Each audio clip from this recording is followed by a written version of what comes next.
Hello အားလုံးမင်္ဂလာပါဒီလိုပဲနေပြန်ဆိုလိုက်ပါတယ်ဒါလီဗာပူးအသင်းကဒါဒီနွေရာသီအပြောင်းရွှေ့မှာပေါ့နော်ဒါကျွန်တော်တို့အသင်းကဒါဝင်က2ယောက်ထပ်ခုံမယ်ဆိုပြီးတော့လေဒါအားလုံးသိတယ်ဒီကုန်းလေးတောက်လျှောက်ပေါ်ပြနေရပေါ့နော်အဲ့တော့အဲ့ဝင်က2ယောက်တကယ်လို့မြန်ရောက်လာခင်ကျွန်တော်တို့အသင်းကဘေဇန်သမားတွေဒါထပ်သွားနိုင်လေပေါ့နော်ပြီးတော့ဘေဇန်သမားတွေရောက်လာနိုင်လေအဲ့နဲ့ပတ်သက်ပြီးဒါညီကိုရင်းနဲ့နည်းငယ်လေးဆွေးနွေးကြည့်နေတယ်ပေါ့နော်ဒီဘောအသင်းလိုက်နေဘေဇန်သမားတွေရှိလေပေါ့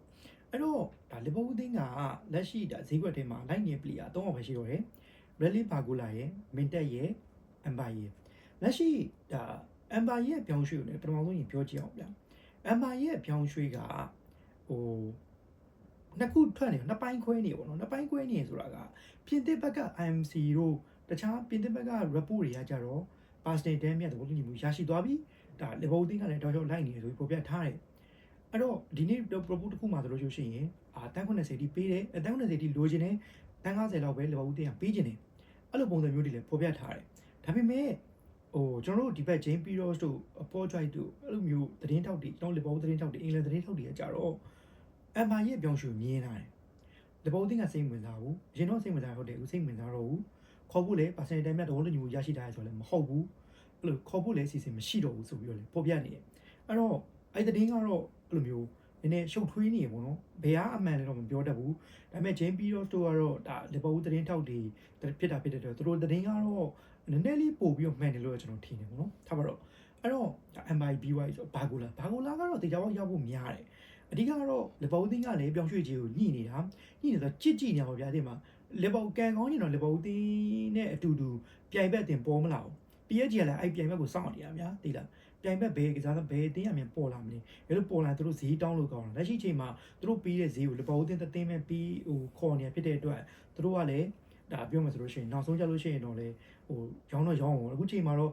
့တန်120ဒီပါဖြစ်လာပြီပေါင်တန်100ယူရိုတန်120ဒီပါဖြစ်လာပြီဘာညာဆိုပြီးတော့ပေါ်ပြနေဒီဘောတင်းကအဲ့လောက်ပမာဏကိုမပေးချင်သေးဘူးပြောမှဆိုလို့ရှိရင်တော့တန်100လောက်ပုံဝင်ချက်လောက်နဲ့သွားချင်တယ်အဲ့ဒါလည်းပြောင်းရှိတွေကဒါညှိနှိုင်းနေရတောက်ချောင်းညှိနှိုင်းနေရဆိုတော့ဒီပြောင်းရှိကတော့တော်တော်လေးဖြစ်လာနိုင်ဖို့တော့အခြေအနေကောင်းနေပေါ့နော်နောက်တစ်ယောက်ယာကူမင်တက်အခုနလေးတွေယာကူမင်တက်ကို second offer လုပ်ခဲ့ပြီး reject လုပ်ခံရတယ်။ပေါင်190လိုချင်တယ်။လီဗာပူးတင်းကလည်းဒါပေးနိုင်ဖို့လည်းယာခင်တော့များတယ်ပေါ့နော်။အဲ့လိုမျိုးလည်းပေါ်ပြနေရဖြစ်တဲ့အတွက်ယာကူမင်တက်ကလည်းလီဗာပူးတင်းကိုရောက်ဖို့ percentage တော်တော်လေးများနေပြီ။ percentage တန်းပြတဲ့ဘောတင်ကိုရရှိသွားပြီ။အဲ့တော့ပြောမှဆိုလို့ရှိရင်ရောက်နိုင်စီအများဆုံးကတော့ယာကူမင်တက်နဲ့ဘာကူလာလို့ကကျွန်တော်မြင်တယ်။အဲ့တော့အဲ့ဒီရောက်ရင်ရောအဆင်ပြေပါမလား။အဲ့ဒီရောက်ကျွန်တော်တင်မေကစားသမားတွေထွက်သွားမှာလေ။ Okay ကျွန်တော်တို့အသင်းမှာရှေ့ထဲလိုက်စစ်မှုမှာ good match ကိုကျွန်တော်ဒါနီးပြအီလာကိုလာလိုချင်တယ်ဒါထားရတယ်။ Okay ဒါအဆင်ပြေတယ်ကျွန်တော်တို့ဗီတာမင်ညော့ခေါ်ထားတယ်ဒါပြောမှဆိုလို့ရှိရင် Rio Engamo ရှိမယ် Cody Gakpo ရှိမယ် Chesa ရှိမယ်လက်ရှိမှာIsak ရှိမယ်ဒါ Ekitike ပေါ့ပြန်လာမယ်အဲ့လိုသမားတွေအများကြီးရှိသေးတယ်။ဒါပေမဲ့ကျွန်တော်တို့ဒီမှာထွက်ခွာသွားနေတဲ့သမားတွေရှိတယ်။လက်ရှိမှာဆိုရင်ပြောင်းရွှေ့ပိတ်ခင်နေဖြစ်တာဖြစ်တဲ့အတွက်အပြောင်းရွှေ့တဲ့သတင်းတွေကလှုပ်လာပြီ။တကယ်လို့ဘာကိုလာတို့မင်တက်တို့တာရောက်လာရင်တေချာပေါက်ခြေစာကထွက်မှာထွက်ဖို့ရရင်တော့များသွားပြီဒီနေ့ report တစ်ခုတွဲမှာဆိုရှင်အဲ့လိုရေးထားတယ်တကယ်လို့ exam သမားကြီးရောက်လာမယ်ဆိုရင်ခြေစာတရားပေါက်ထွက်မယ်နောက်တစ်ခုက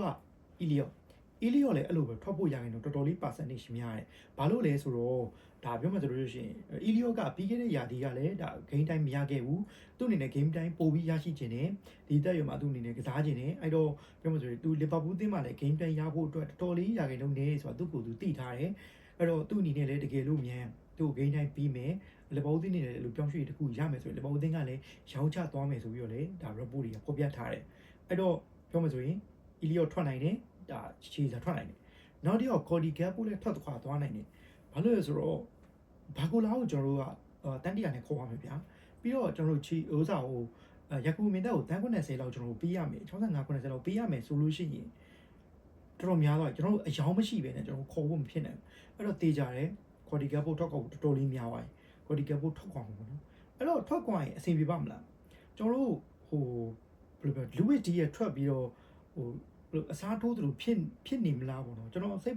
ပူတယ်ပြောမယ်ဒါပေမဲ့လည်းဘယ်တောင်မှကစားလို့ရတဲ့ဇာသမားတွေအများကြီးရှိတယ်အဲ့တော့လီဗာပူးတင်းခေါ်နေတဲ့အခုဇာသမားတွေအကုန်လုံးကလည်းဘယ်ညာနှစ်ဖက်လုံးကစားနိုင်တယ်အထူးသဖြင့် Rio Engamo ကအခုဘယ်ညာနှစ်ဖက်လုံးကစားနိုင်တယ်ဘာကိုလာဘယ်ညာနှစ်ဖက်လုံးကစားနိုင်တယ်မင်တက်အဲ့လိုကစားနိုင်တယ်ဗီတာမင်ညော့ကစားနိုင်တယ်အဲ့တော့ပြောမယ်ဆိုလို့ရှိရင်လူကစားသမားတွေပဲစုံနေတာဖြစ်တဲ့အတွက်တော့ ဒါဒီပြအေးသားအိုလာအတွက်တော့ဒါပြောမှဆိုရွေးချယ်စေတော်တော်လေးများလာတယ်လို့ကျွန်တော်ထင်တယ်ပေါ့နော်အဲ့တော့ပြောမှဆိုလို့ရှိရင်တော့တော်တော်လေးစင်ပြေတယ်တကယ်လို့ဘာကိုလာရောမင်တက်ကိုရောက်လာမယ်ဆိုရင်ပေါ့နော်ဒါပေမဲ့တခုစိတ်ပူခြင်းစရာကောင်းတာကတကယ်လို့မင်တက်ကိုရောင်းမယ်မင်တက်ကိုခေါ်မယ်ပေါ့နော်ခေါ်ဒီကပ်ပို့ရောင်းမယ်ဆိုလို့ရှိရင်မင်တက်ကကျွန်တော်နိုဝင်ဘာလောက်မှပြန်ပြီးကစားနိုင်မှာအခြေအနေမှာရှိတာဖြစ်တဲ့အတွက်ကျွန်တော်တို့ဒီ2လလောက်ကိုအဆင်ပြေပါမလားပွဲစဉ်ဒီအများကြီးကိုပွဲစဉ်6ပွဲ9ပွဲကျွန်တော်အနည်းဆုံးတော့9ပွဲလောက်ထိသွားနိုင်တယ်အဲ့ကာလအတွင်းမှာလက်ပေါ်ဦးတင်ကအဆင်ပြေပါမလားအဲ့တော့တော်တော်လေးတော့စိတ်ပူခြင်းစရာကောင်းတယ်ပေါ့နော်ကျွန်တော်အနေနဲ့ကတော့ဆိုးလဲဆိုးရင်ဒါပေမဲ့ပွဲစဉ်9ပွဲလောက်ကကျွန်တော်တို့တင်တော့အရင်ခက်ခဲပွဲစဉ်တော့မဟုတ်ဘူးအဲ့တော့ပြောမှဆိုလို့ရှိရင်ဒီလူစင်းဘာကိုလာတွေဒါပြောမှဆိုလို့ရှိရင်ဟိုတခြားကျွန်တော်တို့တင်ရှိနေတဲ့လူစင်းတွေလည်းတောင်းမယ်ဆိုလို့ရှိရင်တော့ခြေနေတော့ကောင်းနိုင်တယ်ပေါ့နော်ဒါကျွန်တော်တို့ကလီဖလာပွဲ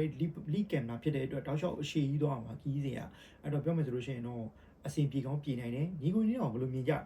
ဟိုအဆင်ပြေမယ်လို့မြင်ကြလားဘယ်တကယ်လို့ကစားသမား2ယောက်ထပ်ရောက်လာမယ်ဆိုရင်ကျွန်တော်တို့တင်ရပဲကစားသမားထွက်သွားမယ်လို့မြင်ရတယ်အဲ့ဒါပတ်သက်ပြီးကိုယ်ကဝင်ဆွေးနွေးရပါတယ်ဒီဗီဒီယိုလေးကိုသဘောကျရင် like လုပ်လို့မျှနှာခဲ့ကြပါတယ် YouTube ကကြည့်တဲ့ညီကိုကြီးနဲ့လည်း subscribe လုပ်ပြီးမျှနှာခဲ့ကြပါတယ်အားလုံးကျေးဇူးများတင်ပါတယ်